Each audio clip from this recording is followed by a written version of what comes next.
छत्रपती वीर संभाजी महाराज ज्येष्ठ नागरिक संघ यांच्या वतीने जागतिक महिला दिन साजरा करण्यात आला। यावेळी महिलांचे संविधानिक हक्क व अधिकार याविषयी माहिती देताना फर्ग्युसन कॉलेजच्या प्रोफेसर आरती खातू या होत्या।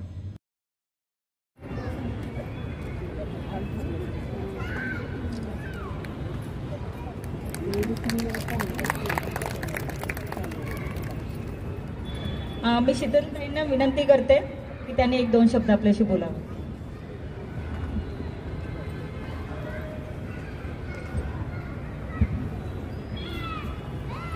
नमस्कार। छत्रपती वीर संभाजी महाराज ज्येष्ठ नागरिक संघाच्या वतीने आयोजित आज 8 मार्च जागतिक महिला दिवस या निमित्ताने कार्यक्रम या ठिकाणी भरवलेला आहे। त्या निमित्ताने उपस्थित सर्व महिला आणि महिलांच्या पाठीमागे उभे असलेले सगळे भाऊ, म्हणजे आता भाऊच म्हणायला पाहिजे तुम्हाला, कारण की महिलांच्या बरोबरीने तुमची आज इथं उपस्थिती आहे। एखाद्या वेळेस म्हटले असते की महिलांचा कार्यक्रम आहे, आम्ही आज नाही येत, पण तरी सुद्धा आपण सर्वजण उपस्थित झाला। आणि त्याचबरोबर आज मंचावर उपस्थित अध्यक्ष असतील किंवा सर्व मान्यवर असतील, सगळ्यांना आज जागतिक महिला दिनाच्या खरं तर हार्दिक शुभेच्छा देते। कारण की मला माहिती आहे आपल्या सगळ्यांना खातू मॅडम असतील किंवा कुलकर्णी मॅडम असतील, त्यांचं आपल्याला मार्गदर्शन ऐकायचं आहे। पण बरे अनेक वर्ष आपला हा ज्येष्ठ नागरिक संघ महिलांसाठी काही ना काही कार्यक्रम घेत असतो आणि नेहमी या कार्यक्रमाला मला आवर्जून बोलवलं जातं। खरं तर मनापासून मी शुभेच्छा देते या सगळ्यांना की आपलं महिलांचं कसं असतं की घरातली कामं किंवा आता तुम्हाला सुना आल्या असतील तर त्यांना जॉबला जायचं असतं, घरातलं बघायचं असतं, नातवंड असतात, पण त्याच्यातूनही वेळ काढून आपण हा संघ स्थापन केला आणि या संघाला तुम्ही वेळ देता, त्यामुळे तुमचीही करमणूक होती। थोडेसे 2-3 तास तुम्हालाही जरा घराबाहेर मोकळा वेळ आणि एकमेकींची म्हणजे मैत्री होती। आपण आज वेगवेगळ्या सोसायटीमधून किंवा वेगवेगळ्या भागातून या ठिकाणी कार्यक्रमाला एकत्र येतो, तर आपले कोण म्हणजे मनातले सुखदुःख असतील काही असेल आपण एकमेकींना शेअर करतो। तर खरंच मी या संघाला मनापासून हार्दिक शुभेच्छा देते की अतिशय सुंदर पद्धतीने कार्यक्रमाचे नियोजन करतात। आणि पुन्हा एकदा आपल्या सर्वांना मनापासून जागतिक महिला दिनाच्या पुन्हा एकदा शुभेच्छा देते। आजच्या या कार्यक्रमाला मला बोलवलं त्याबद्दल आपल्या सर्वांचे मनापासून आभार व्यक्त करते। धन्यवाद। थँक्यू शीतलताई काटे, वेळात वेळ काढून त्या आज आपल्या कार्यक्रमाला आलेल्या आहेत। पुढचं मी अनिताताई काटेंना विनंती करते। अनिताताई काटे, आपण दरवर्षी हा कार्यक्रम इथे घेतो, तर ही चॅलेंजर पब्लिक स्कूल आहे, त्याच्या मॅनेजमेंटचे जे व्हाईस चेअरमन आहेत आणि दरवेळी हे ग्राउंड आपल्याला उपलब्ध करून देण्यात त्यांचा खूप मोठा सहभाग असतो। तर मी अनिताताई काटेंना विनंती करते त्यांनी 2 शब्द बोलावे। सन्माननीय व्यासपीठावर उपस्थित प्रोफेसर आरती खातू, कवयित्री अंजली कुलकर्णी आणि नडे मॅडम यांचे मी सर्वांचे स्वागत करते आणि समोर बसलेल्या सर्व महिलांचे मी स्वागत करते। त्याच्या सर्वांना शुभेच्छा देते। प्रत्येक व्यक्तीच्या जीवनात यशात त्यांच्या स्त्रियांचा मोठा सिंहाचा वाटा असतो। अशा या स्त्री शक्तीला मी मानाचा मुजरा करते।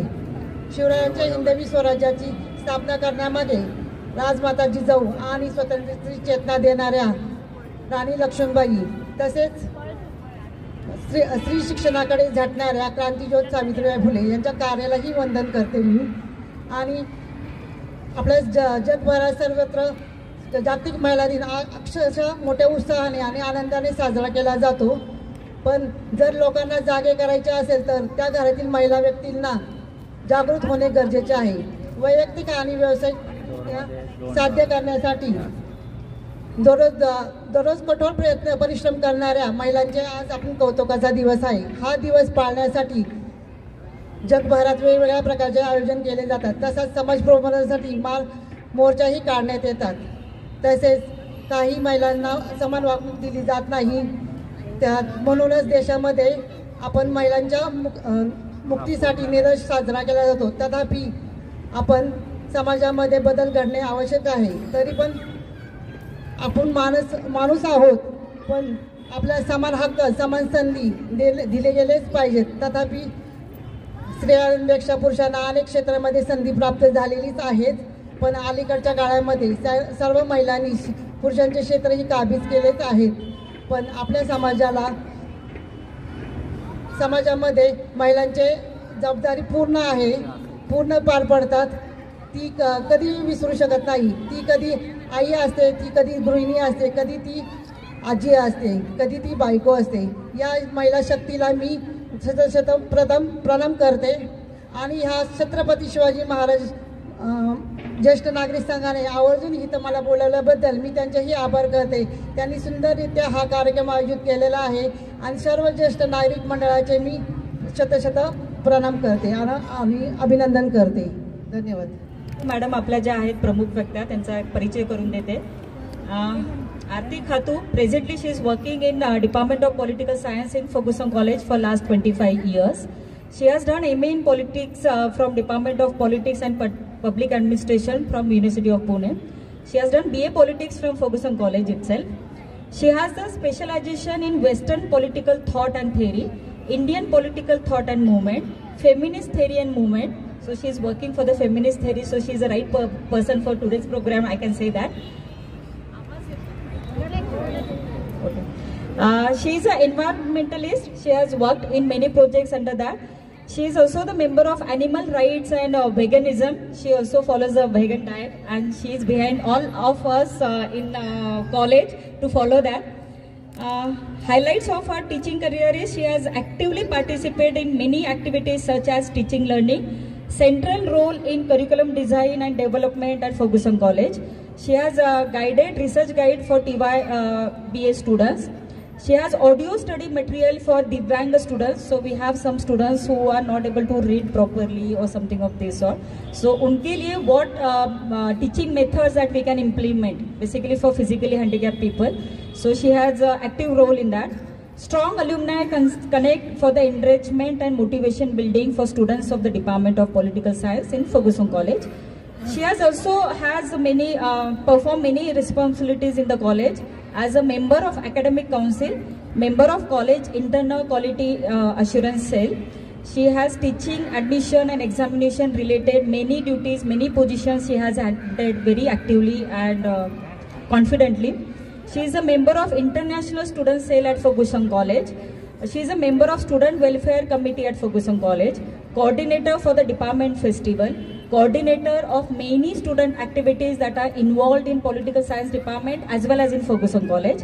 She is a member of Departmental Board of Studies, and she has actively participated in many activities of Ferguson College and her department.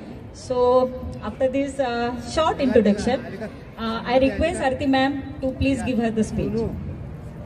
Chhatrapati वीर संभाजी महाराज ज्येष्ठ नागरिक संघ पिंपळे सौदागर रहाटणी येथील सर्व उपस्थित ज्येष्ठ नागरिकांचा, त्यांच्या कुटुंबियांचा महिला दिनानिमित्त खूप खूप शुभेच्छा.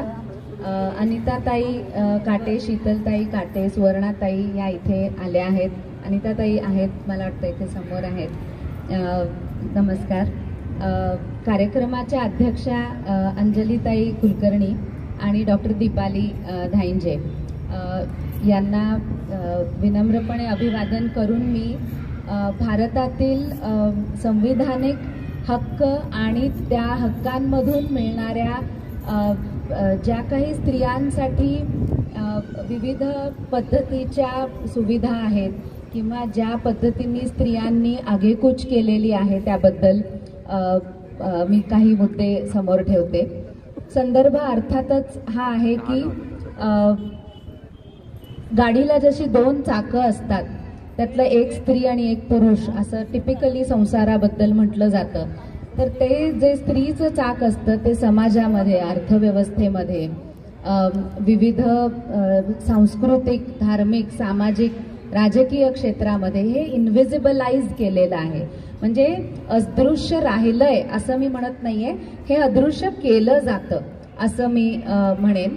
आणि त्यामुळे काय होतं की स्त्रियांच्या कॉन्ट्रीब्युशनचा साधा उल्लेख देखील होत नाही. ह्या टप्प्यावरती आपल्याला भारताचा जो संदर्भ पाहायचा आहे की स्वातंत्र्यपूर्व काळामध्ये ब्रिटिश इथे आल्यानंतर लक्षात आलं आपल्या सर्व सामाजिक सुधारणावादी विचारवंतांना, कार्यकर्त्यांना की त्यांच्या लक्षात आलं की ब्रिटिश ज्या पद्धतीने आपल्याला अनसिव्हिलाइज म्हणतायत, बार्बेरिक म्हणतायत, तर त्यामागे काहीतरी कारण असणार आहे आणि आपण आपलं थोडंसं आतमध्ये बघितलं पाहिजे, आत्मपरीक्षण केलं पाहिजे. आणि या आत्मपरीक्षणाच्या अंती असं लक्षात येतं त्यांच्या की अरे आपले विवाहाचे नियम असतील, कुटुंब चालवण्याचे नियम असतील, समाजातल्या विविध रूढी परंपरा असतील, सतीप्रथेसारखी एक्स्ट्रीमली बार्बेरस अशा पद्धतीची प्रथा असेल, ह्याच्यामधून आपण स्त्रियांना खूपच त्यांचं शोषण करत आहोत. आणि अशा प्रकारचा जर आपण समाज असलो तर आपल्याला स्वतंत्र राहता येणार नाही. आपण ब्रिटिश आपल्याला ह्या पद्धतीने राज्य आपल्यावर करते झालेत तर ते चालू राहणार आहे तसंच.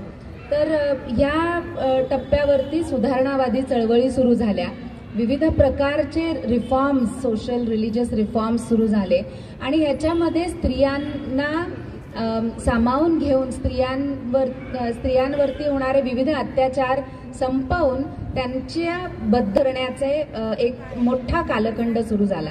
या सगळ्यामध्ये आपण असं पाहतो की स्त्रिया ह्या ऑब्जेक्ट्स ऑफ रिफॉर्म होत्या, म्हणजे त्यांची सुधारणा करणार आणि रिफॉर्मर्स हे पुरुष आहेत, हे समाजामध्ये धर्मकारणामध्ये विविध पद्धतीने हस्तक्षेप करून सुधारणावादी चळवळी चालवत होते.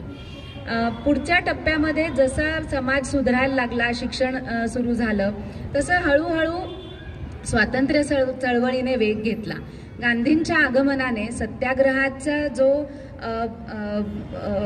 काय म्हणतो त्याला अस्त्र म्हणून वापर केलं गेलं स्वातंत्र्यासाठी, ब्रिटिश कलोनियलिझम विरुद्ध, वसाहतवादाविरुद्ध, त्यातून आपल्याला असं दिसून येतं की स्त्रिया ह्या आत्मशक्तीमध्ये पुरुषांपेक्षा बिलकुल कमी नाही, उलट अधिक आहेत असं जे गांधी म्हणायचे. त्यातून स्त्रियांनी आपली आत्मशक्ती दाखवली आणि विविध प्रकारच्या उपक्रमांमधून पुरुषांच्या बरोबरीने सामाजिक कार्यात त्या ॲक्टिव्ह झाल्या.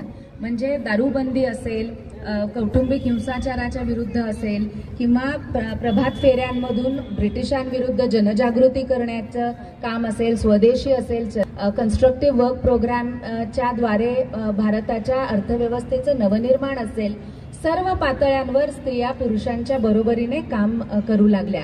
अशा पद्धतीने स्त्रियांच्या कॉन्ट्रीब्युशनला समाजामध्ये विजिबल करणं, दृश्यमान करणं हे गांधींच्या सत्याग्रहाचं एक मोठं योगदान होतं. ह्यामध्ये सर्व ज्या स्त्रिया ॲक्टिव्ह होत्या, असहकार चळवळ असेल, सिव्हिल डिसओबिडियन्स असेल, चले जाव असेल, या सगळ्या चळवळींमधून प्रांतिक सरकारांमध्ये भाग घेण्यातून, लेजिस्लेटिव्ह असेंब्लीज त्यावेळेला होत्या, प्रोव्हिन्शियल गव्हर्नमेंट होतं आणि त्याच्यामध्ये निवडून गेलेल्या काही स्त्रिया होत्या. आता या सगळ्या ज्या स्त्रिया होत्या यांना अत्यंत कॉन्फिडन्स वाटत होता. म्हणजे स्वातंत्र्य जे मिळालं भारताला त्याच्यामध्ये त्यांनी स्वतः ॲक्च्युअल काहीतरी मोलाचं योगदान दिलेलं होतं आणि ह्यातून त्यांना खूप सारा कॉन्फिडन्स होता आणि त्या कॉन्स्टिट्युएंट असेंब्लीमध्ये म्हणजे संविधान परिषदेमध्ये, घटना परिषदेमध्ये देखील गेल्या. 389 पुरुष टोटल संख्या असलेली जी घटना परिषद होती त्याच्यामध्ये किती स्त्रिया असतील असं आपल्याला वाटतं? तरी जास्त झाला आकडा, 15 स्त्रिया होत्या. ओके, 15 स्त्रिया होत्या. आणि मला असं वाटतं की संविधानाने आपल्याला जे अधिकार दिले, आपल्याला ज्या civil, political, social, economic rights दिल्या, त्यामध्ये खूप महत्त्वाचं योगदान ह्या स्त्रियांनी केलेलं आहे. आणि आज 8 मार्चला महिला दिनाच्या निमित्ताने मला ह्या सगळ्या 15 स्त्रियांची नावं तुमच्यासमोर घ्यायची. ओके, आपण त्यांची नावं ऐकून आपण एक स्मृती त्यांची जागवूयात. ह्या सगळ्या आपल्या आजी पणजीच्या वयातल्या स्त्रिया असतील, साधारणतः 1900 ते 1912, 1920, 22 पर्यंत ह्यांचे जन्म झालेले आहेत. आणि ह्या विविध स्तरातून, वेगवेगळ्या जातींमधून, वेगवेगळ्या धर्मांमधून, वेगवेगळ्या इकॉनॉमिक वॉक ऑफ लाईफमधून, शिक्षणाच्या वेगवेगळ्या पातळ्यात, काही परदेशात जाऊन शिक्षण घेऊन आलेल्या स्त्रिया होत्या, काहींनी भारतामध्ये उच्च शिक्षण घेतलं होतं.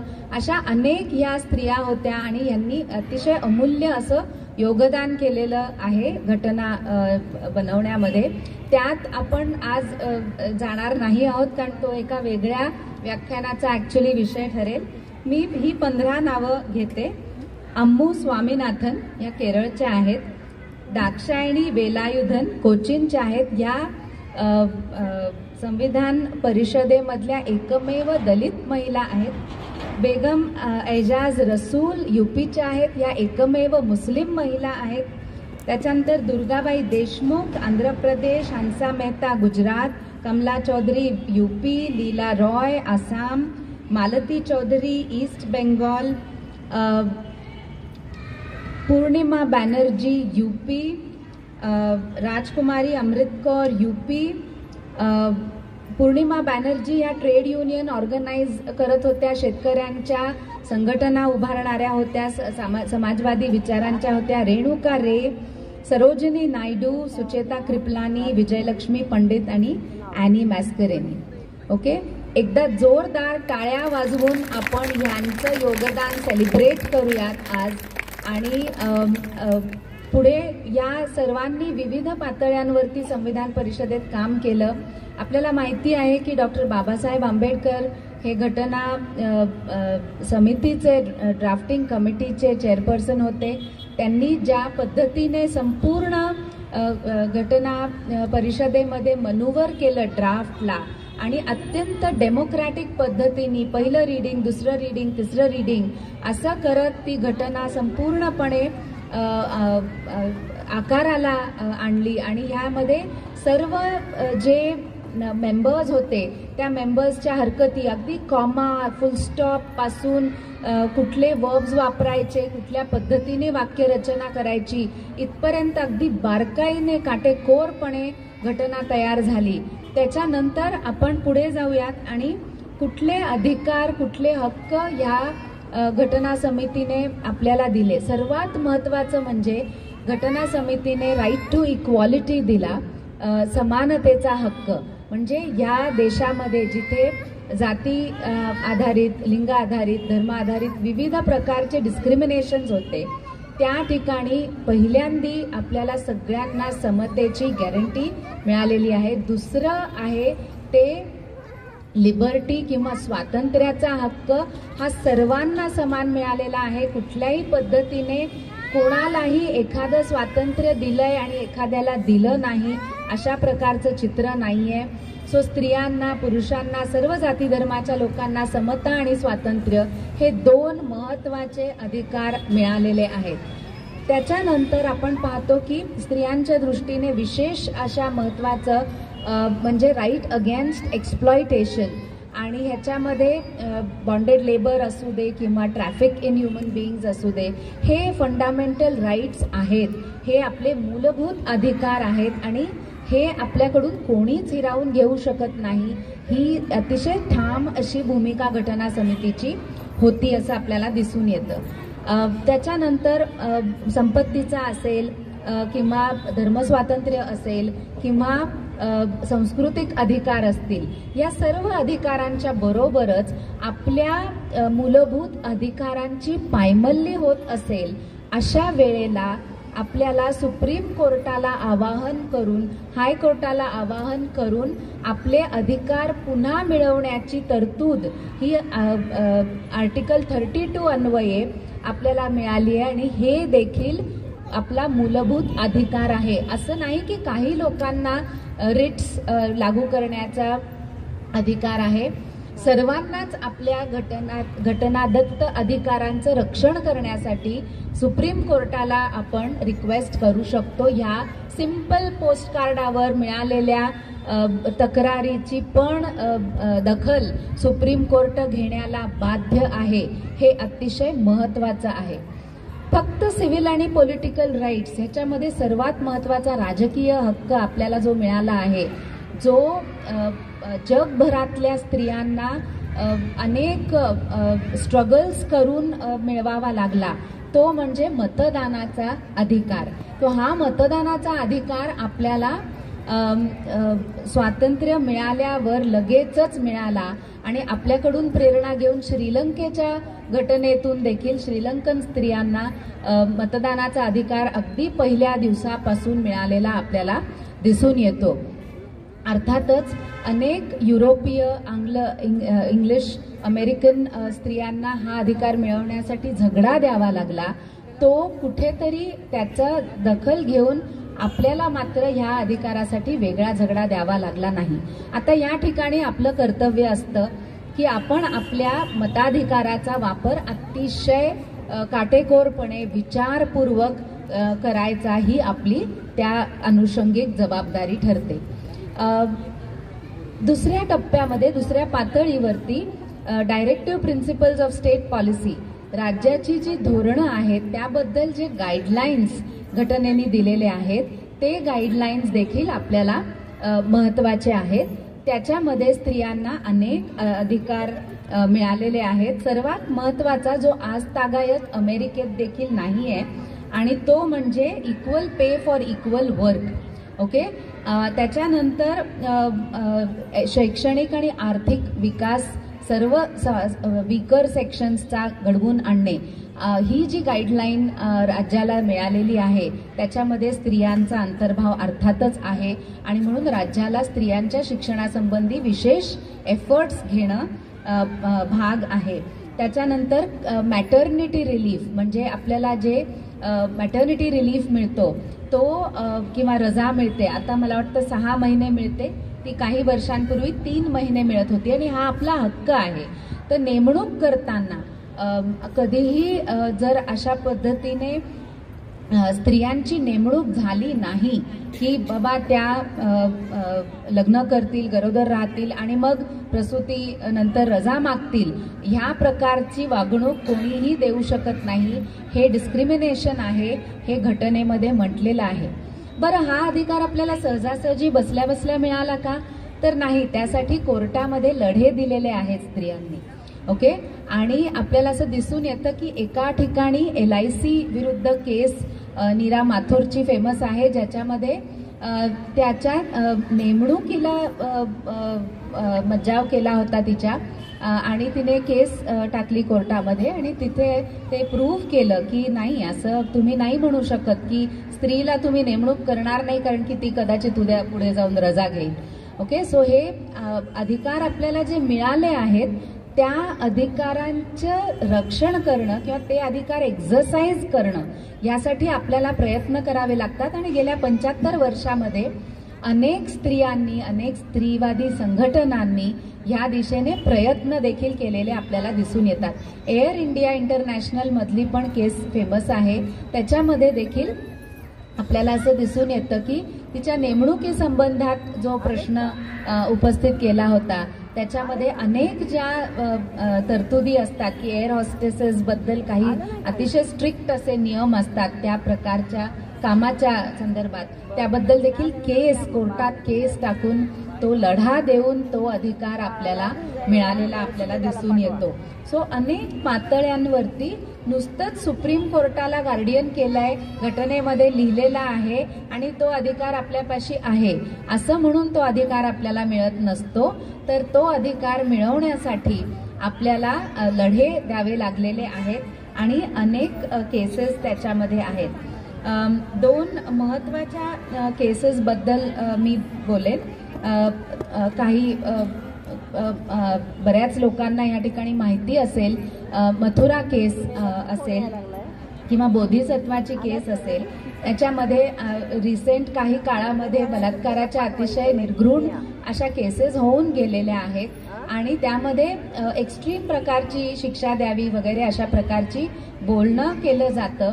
परंतु सर्वात महत्त्वाची गोष्ट जी आज आपण समजून घेऊयात ती म्हणजे बलात्कार हा केवळ एक गुन्हा नाहीये, तेवढंच फक्त आपल्याला त्याकडे पाहायचं नाहीये, तर तो स्त्रीने प्रतिष्ठेने जगण्याचा तिचा मूलभूत अधिकाराचा संकोच आहे असं सुप्रीम कोर्टाने मांडणी केलेली आहे. आणि त्या दृष्टीने जेव्हा आपण पाहतो तेव्हा तो स्त्रीच्या right to living with dignity चा संकोच ठरतो, हे आपल्याला लक्षात घ्यायला पाहिजे आहे. तो सर्वात महत्त्वाचं म्हणजे सुधारणा केली पाहिजे, कायद्यात सुधारणा केल्या पाहिजेत, सुधारणा ह्या न्याय प्रक्रियेमध्ये केल्या पाहिजेत आणि सर्वात महत्त्वाचं म्हणजे लोकांच्या म्हणजे न्याय प्रक्रियेमधले जे लोक आहेत, पोलीस असतील, पोलीस यंत्रणा असेल, वकील असतील, कोर्टाचे जजेस वगैरे असतील, या सर्वांच्या स्त्रीविषयक दृष्टिकोनामध्ये देखील बदल करण्याच्या आवश्यकतेवर आपल्याला भर द्यायची गरज आहे. त्याच्यानंतर गेल्या काही वर्षांमध्ये 20-25 वर्षांमध्ये अनेक कायदे केले गेले. मी उल्लेख करेन protection of women from domestic violence act 2005 आणि sexual harassment of women at the work place prevention, prohibition and redressal act 2013. ह्या कायद्यांची अंमलबजावणी अधिकाधिक चांगली व्हावी ह्याच्यासाठी सध्या स्त्री चळवळ काम करत आहे. अनेक प्रयत्न चालू आहेत, अनेक केसेसमधून या दिशेने आपली आगेकूच होत आहे हे आपल्याला दिसून येत आहे. सर्वात शेवटी मी विमेन्स रिझर्वेशन बिल जे आहे त्याच्याबद्दल थोडंसं बोलून मी संपवते. तर 73व्या-74व्या घटना दुरुस्तीमधून स्त्रियांना लोकल लेवलवरती ज्या ग्रामपंचायत आहेत ह्याच्यामध्ये अगदी सरपंच पदाच्या देखील राखीव 1/3 जागा केलेल्या आहेत आणि रोटेशनमध्ये स्त्रियांसाठी राखीव जागा ठेवलेल्या आहेत आणि ह्यांच्यामध्ये देखील अनुसूचित जाती आणि जमातीच्या स्त्रियांना देखील वाव मिळेल अशा पद्धतीने रोटेशन पद्धतीने त्या जागा दिल्या जातात. ह्याच्यावरून प्रेरणा घेऊन स्टेट लेजिस्लेटिव्ह असेंब्लीज आणि पार्लमेंटमध्ये देखील स्त्रियांना राखीव जागा असाव्यात असं बिल सप्टेंबर 12, 1996 रोजी इंट्रोड्यूस केलं गेलं. HD देवेगौडा त्यावेळेला पंतप्रधान होते, युनायटेड फ्रंटचं सरकार होतं. याचा अर्थातच 33% रिझर्वेशनचा मुद्दा होता आणि त्याच्यामध्ये रोटेशनल बेसिसवर म्हणजे एक कॉन्स्टिट्युएन्सी या इलेक्शनमध्ये स्त्रियांसाठी राखीव झाली तर पुढच्या 2 कॉन्झिक्युटिव्ह इलेक्शन्समध्ये पुरुष तिथे लढतील किंवा ओपन लढत असेल, पुन्हा एकदा स्त्रियांसाठी ती राखीव होईल. अशी रोटेशनल आवर्ती पद्धतीने ती जागा राखीव होईल. अशा पद्धतीने भारतभरातल्या ज्या सगळ्या 543+ जागा आहेत त्या स्त्रियांना तिथे त्या कॉन्स्टिट्युएन्सीमध्ये इलेक्शन लढायला वाव मिळेल अशा प्रकारचं चित्र होतं. अटल बिहारी वाजपेयींच्या सरकारने पुन्हा एकदा प्रयत्न केला 96-98 साली ह्याच्यासाठी, परंतु ते पुन्हा एकदा पास नाही झालं. बघा, सरकार बदललंय, पक्ष बदलला आहे. पुन्हा एकदा मनमोहन सिंगांच्या लिडरशिप खाली UPA 1 म्हणजे 2004चं जे सरकार आलं त्यांनी पुन्हा एकदा प्रयत्न केला हे बिल पास करण्याचा. राज्यसभेमध्ये ते पास झालं देखील, परंतु लोकसभेमध्ये ते पेंडिंग पडलं. त्याला अनेक लीडर्सनी आक्षेप घेतला आणि अनेक पातळ्यांवरती विरोध झाला. त्यात सर्वात महत्त्वाचा समाजवादी पक्षाकडून लालू प्रसाद यादवांचं ते फेमस आहे, कोटा विदिन कोटा आला पाहिजे. आणि स्त्रिया असं नुसतं म्हटलं तर स्त्रियांमध्ये देखील स्तर आहेत, जाती वर्ग म्हणजे उच्च शिक्षित, उच्च जातीय, उच्चवर्गीय स्त्रिया ह्या ठिकाणी येतील आणि पुन्हा एकदा खऱ्या अर्थाने स्त्रियांचं एम्पॉवरमेंट होईल का नाही, सर्व स्त्रियांचं एम्पॉवरमेंट होईल का नाही याबद्दल साशंकता त्या ठिकाणी निर्माण केली गेली. त्याबद्दल काही बिलात सुधारणा होतात का असं पाहताना अनेक प्रश्न निर्माण झाले. त्याच्यानंतर पुन्हा एकदा सपोर्ट मिळत होता, परंतु आत्ताचं सिच्युएशन अशीच आहे की पेंडिंग आहे. 2018 साली पुन्हा एकदा त्याबद्दल पंतप्रधानांना पत्र पाठवण्यात आलं की ह्या बिलाचा विचार करावा, म्हणजे पुढील इलेक्शनमध्ये या पद्धतीने महिलांना भूमिका निभावता येईल, रिप्रेझेंटेशन महिलांचं सुधारेल भारतामध्ये. खऱ्या अर्थाने आपण जर लोकशाही देश म्हणवत असू, जगातला सर्वात मोठा लोकशाही देश म्हणवत असू, तर स्त्रियांना रिप्रेझेंटेशनचा, प्रतिनिधित्वाचा अधिकार आहे आणि त्यासाठी आपल्याला त्यांना संसदेमध्ये, विधानसभेमध्ये आणलं पाहिजे अशी भूमिका घेतली गेली. परंतु आज देखील ते बिल पेंडिंग आहे आणि आपल्याला आज देखील वाट आहे हे बिल पास होण्याची आणि आपण बघतोय ह्याच्यामध्ये मुद्दा एक मार्ग असा काढण्यात आला आणि अतिशय हुशार मार्ग आहे हा. स्त्रियांना लक्षात येईल की ह्याच्यात काय लबाडी आहे.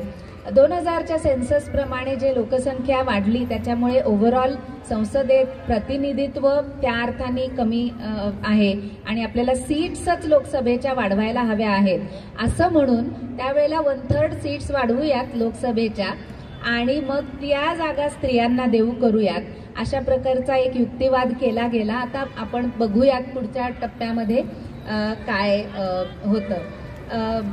या पद्धतीने जर आपण एकूण खूप मोठ्या कालखंडाचा स्त्रियांच्या चळवळींचा आणि स्त्रियांच्या हक्कांच्या लढ्याचा म्हणजे कोर्टातल्या आणि कोर्टाबाहेरील लढ्यांचा आढावा जर घेतला, खूप धावता आढावा आहे हा, तर आपल्याला लक्षात 2 गोष्टी आल्या असतील आणि त्यांचा पुनरुच्चार करून मी थांबते की हक्क आपल्याला मिळालेले आहेत पण ते हक्क बजावणं हे आपलं कर्तव्य आहे आणि हे आपण जर त्याबद्दल आग्रही राहिलो नाही तर ते आपल्याला मिळणं शक्य नाही.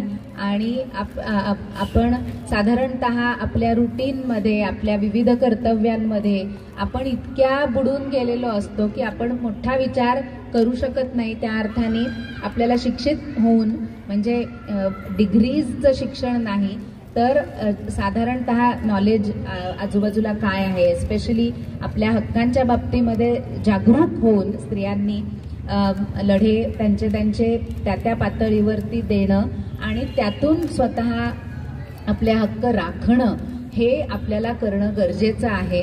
आणि लढे दिल्याशिवाय आंदणात ताटामध्ये कोणी आणून देईल हक्क असं होणार नाही हे लक्षात घेऊन आपण 8 मार्चच्या निमित्ताने हा प्रण करूयात की आपण आपल्या हक्कांसाठी लढूया.